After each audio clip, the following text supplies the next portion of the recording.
नमस्कार भाई। सारिका न्यूज गोहाना पे सबका एक तो स्वागत है। चले जा रहे हैं, चलते रहते हैं। बहुत कुछ ऐसी चीजें हैं जो रास्ते में किसी न किसी मुकाम पे ऐसे लोगों से भी मिलना हो जाता है जो समाज के लिए कुछ नई पहचान करने के जज्बे को लेकर निकल पड़ते हैं। और ऐसी ही आज एक शख्स से मुलाकात करवाती हूँ। वैसे तो बहुत यंगिस्ट हैं, लेकिन इतनी छोटी उम्र में ये गोल्ड मेडल उन्होंने अपनी जो मास्टर डिग्री की है उसमें हासिल किया है। कल ही देश की राष्ट्रपति के जो हमारी राष्ट्रपति है माननीय, उनके हाथों से सम्मानित होकर आए हैं कमलदीप अत्री। जनसंचार पत्रकारिता विभाग में इन्होंने डिग्री हासिल की और शायद इस एरिया के पहले, मेरे ख्याल में, आप मास्टर डिग्री धारक बने हैं, मुझे तो जितनी जानकारी है। और सबसे पहले तो है ना कमलदीप, आपको बहुत ज्यादा बधाइयां हो, बहुत ज्यादा मेरे चैनल बहुत बहुत धन्यवाद आप सबका और हमारे सारिका दर्शक जितने भी हमारे सारिका नरवाल न्यूज के दर्शक हैं, आप सबका मैं आभार प्रकट करता हूं कि आप सब एक समाज से जो हम सीख पाते हैं। हाँ, वो किसी परीक्षा से बड़ा हो पाता है है। बिल्कुल। और माननीय राष्ट्रपति द्रौपदी मुर्मू जी हमारे विश्वविद्यालय कल आई थे और हमारे हरियाणा के राज्यपाल बंडारू दत्तात्रेय जी और हमारे यूनिवर्सिटी के वाइस चांसलर बिश्नोई नरसिंह बिश्नोई जी ने हमें हमारे यूनिवर्सिटी के छठा दीक्षांत समारोह आयोजित किया गया था, ठीक है। जो कि बहुत विशाल और पूरे भारत के अंदर इस दीक्षांत समारोह की चर्चाएं हैं, क्योंकि एक हरियाणा के अंदर हिसार शहर के अंदर की यूनिवर्सिटी के विश्वविद्यालय के अंदर क्या नाम है राष्ट्रपति यूनिवर्सिटी का का? गुरु जम्बेश्वर गुरु विश्वविद्यालय यूनिवर्सिटी ओके। और एक यूनिवर्सिटी में प्रेसिडेंट का आना और बच्चों को प्रोत्साहन देना और मेडल पहना करके बच्चों को उन्होंने कहा कि एक शिक्षा और रिसर्च के क्षेत्र में बच्चे आगे बढ़े और आम जो ग्रामीण अंचल से जो बच्चे आ रहे हैं वहां तक शिक्षा का प्रचार और प्रसार हो। बिल्कुल। आप भी एक गांव से निकले हैं, निजामपुर आपका गांव है, सामान्य सी फैमिली है। यूनिवर्सिटी में एडमिशन लेना और इस मुकाम तक पहुंचना, कमलदीप, बहुत अचीवमेंट है, बड़ी है। लेकिन बाधाएं भी आती हैं इतनी छोटी उम्र में जो आपने अचीवमेंट की है। मुझे ये बताएं, कैसा महसूस करते हैं अंदर से? मैडम देखिए कि यूनिवर्सिटी जब नाम आ जाता है ना, यूनिवर्सिटी को ये कॉलेज की तरह नहीं हो पाती है। यूनिवर्सिटी में एक पूरे भारतवर्ष से और अन्य हमारी यूनिवर्सिटी जो है इंटरनेशनल लेवल पे भी कार्यरत है। हमारे यहाँ बच्चे इंटरनेशनल लेवल से भी आते हैं और बाहर के बच्चे भी बहुत ज़्यादा हैं।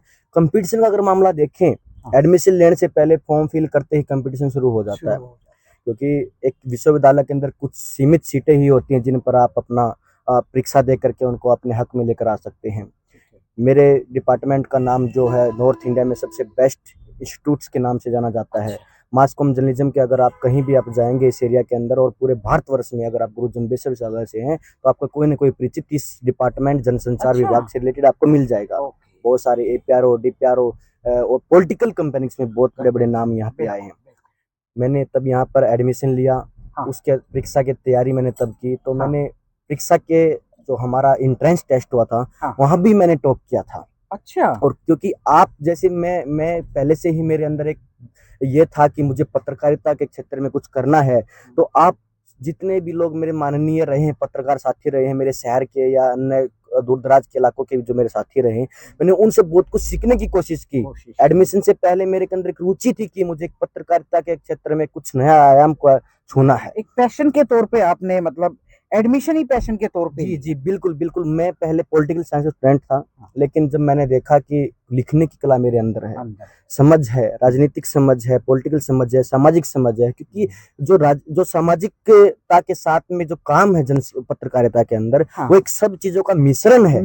इसके अंदर मैथ भी, रीजनिंग भी, सोशल साइंस भी, ह्यूमैनिटीज भी, मेडिकल भी, एक मिश्रण होने के साथ एक पौधा बनकर तैयार होता है। बिल्कुल। मैं कमलदीप आपकी इस बात से बिल्कुल अच्छी से सहमत हूँ। डिग्री हो गई है, आपको मेडल मिल गया है। इसके बाद जब फील्ड में निकलते हैं ना, इस प्रोफेशन को लेके, कोई आम प्रोफेशन नहीं है। बिल्कुल बिल्कुल। मतलब इतनी जिम्मेदारी से अब आपके सामने सही में चुनौती अब है, क्योंकि जो आपने वो मिश्रण बताया ना, वो सीखा है। अब उसका सामना करने के लिए आप तैयार हैं? बिल्कुल बिल्कुल मैडम, देखिए रुचि थी, हमने जज्बा था कुछ करने का, इसीलिए एक क्षेत्र को चुना, क्योंकि इस क्षेत्र के अंदर बहुत सारी चुनौतियां आती हैं। कहीं डाटा की मिस्टेक हो गई तो आपके ऊपर कोई ना कोई कंटेम्प्ट लग सकता है। किसी व्यक्ति के बारे में आपने कुछ लिखा, अगर आपके पास फैक्ट नहीं तो आपके ऊपर कंटेम्प्ट कोर्ट लग सकता है। बहुत चीजें ऐसी हैं जो आप किसी चीज को अगर आप हल्के में ले लेते हैं और आप क्योंकि लोगों को ना अखबार जो कहते हैं लोग, अखबार तो सच्चा है, हाँ। अखबार के अंदर कोई चीज आई है तो सत्य है। सत्य है। अगर आप किसी चीज को फैक्ट साला के तहत उसको फैक्ट के आधार पर कुछ नहीं लिख रहे हैं हाँ। और तो आप कुछ भी लिखे जा रहे हैं तो आपके जो आधारिता है, जो आपका लोगों के प्रति विश्वास है, वो टूट जाता है। इसलिए मुझे इस क्षेत्र में अब मैं जिस काम कर रहा हूँ तो साथ में फैक्टशाला के ऊपर काम कर रहा हूँ, रिसर्च के ऊपर काम कर रहा हूँ। मेरे पास कोई डाटा आता है तो उसको डाटा इंटरप्रेट करना मैं करके ही मैं उसको पोस्ट करता हूँ। बिल्कुल। आपको पता भी है, मैं आपसे सीखता भी हूँ और आप लोग मुझे देखते भी हैं काम करते वक्त। मैं कोई डाटा अगर कहीं भी डालता हूँ तो उसको इंटरप्रेट किए बगैर मैं नहीं डालता हूँ, कोई भी सूचना प्रेरित नहीं करता हूँ। ये जो सूचनाओं का मतलब एक सूचनाओं का बाजार इन दिनों बहुत गर्म है।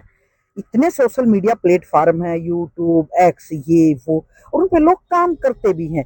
एक किसी भी प्लेटफॉर्म की एक डिग्निटी किस बात पे आधारित है कि आप जैसे युवाओं पे जिन्होंने इतनी मेहनत करके डिग्री हासिल की है, या मेरे जैसी जो लंबे टाइम से काम कर रही है, एक ये विश्वसनीयता बहाल नहीं हो पा रही। बहुत सारी चैलेंजिंग तो इस फील्ड में खड़ी है। आप कैसे सोचते हो? मैडम देखिए क्या है कि सोशल मीडिया जो बनाया गया है ये ओपिनियंस के लिए बनाया गया है, टू गैदर करने के लिए बनाया गया है लोगों को। लेकिन आज के समय पर अगर हम देख पा रहे हैं तो क्या लोग पढ़ना पसंद नहीं कर रहे हैं। हाँ, बस फटाफट देखो भाई, बस देखा, क्विक रिस्पॉन्स के आप देख रील्स देख रहे हैं कि लोग ना कम टाइम में ज्यादा कंज्यूमेशन देख रहे हैं कंटेंट की, कंटेंट ज्यादा कैप्चर करना चाहते हैं। लेकिन कहीं ना कहीं उसी कड़ी में जैसे आपने मुझे बताया कि आप लोगों ने प्रिंट मीडिया में काम किया पहले। प्रिंट मीडिया एक ऐसा क्षेत्र था पत्रकारिता के लिए जहां पर हर फैक्ट को देखकर लिखा जाता था।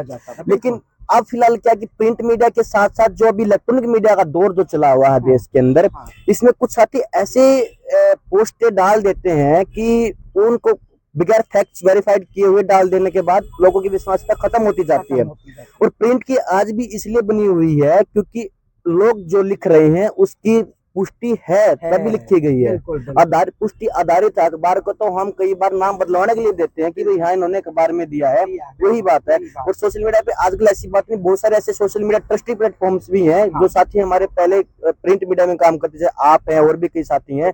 आज जो सोशल मीडिया पे आने के बाद भी उनके अंदर वो ठहराव है कि हम जानकारी बाद में दे दें लेकिन पुष्टि करके दें। वो जो प्रिंट मीडिया में काम किया उसी की एक आदत बनी हुई है। लेकिन एक और है कमलदीप, मैं देखती हूँ आजकल जैसे एक फोड़तापन बहुत ज्यादा है। जैसा आप डालोगे ना टाइटल उल्टा सीधा, मेरे को किसी ने एक दिन कहा कि आप है ना मतलब थोड़ा सा कंटेंट या जो भी आप देते हो थंबनेल, उसमें कुछ उल्टा सीधा किया करो, किसी ने मुझसे कहा। तो ये उसको देखना ज्यादा पसंद करेंगे, एकदम क्लिक करेंगे कि हाँ कुछ है। तो ये जिस दौर से हम गुजर रहे हैं, समाज भी हमारे साथ चलता है, हम समाज के साथ चलते, ये मुझे समझ देखिए मैम क्या है कि जर्नलिज्म एथिक्स होते हैं। जर्नलिज्म एथिक्स ये कहते हैं कि आप जो भी लिख रहे हैं वो अपने लिए नहीं लिख रहे, वो एक स्प्रेड मैसेज होगा जो एकदम से फैल जाएगा। और जो लोग आज युवा साथी जो मेरी एज के, मेरे आयु वर्ग के जो साथी आजकल जो काम कर रहे हैं, वो लोग बगैर एथिक्स के काम कर रहे हैं और उसके नुकसान भी आपको भुगतने को मिलते हैं। कहीं पर धर्म के नाम से आप इलेक्शनों में देखते हैं कि धार्मिक इस तरह के मुद्दे उठाए जाते हैं कि इतना भेदभाव हो जाता है लोगों के अंदर, एक दूसरे समाज को देखकर खुश नहीं होते।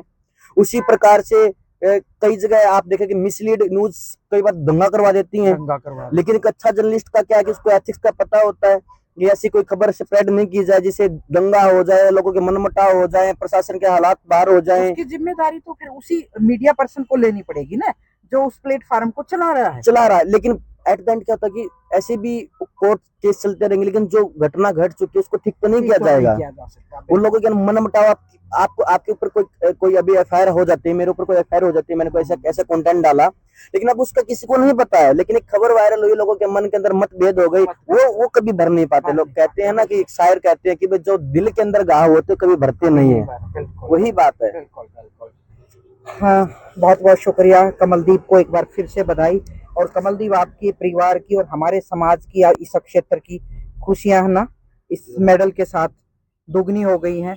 हमारी तरफ से बहुत बहुत बधाई और उम्मीद करेंगे कि जो बात इन्होंने कही है वो लाइफ में अपने प्लेटफार्म पे, जिस एजेंसी पे काम करें, जिस प्लेटफार्म पे काम करें, इन्हीं मतलब भावना के साथ कि कोई ऐसा बगैर एथिक काम ना करे जिससे कुछ मतलब समाज में कोई नकारात्मक प्रभाव ना जाए।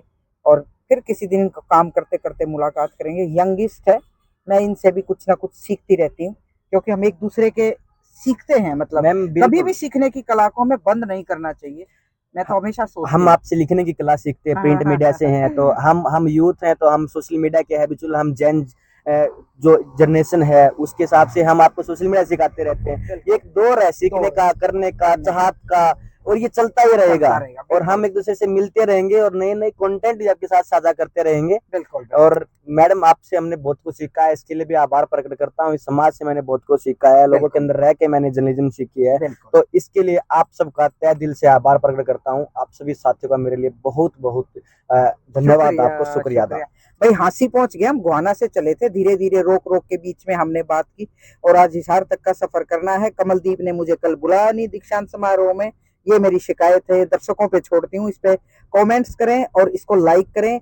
शुक्रिया, नमस्कार।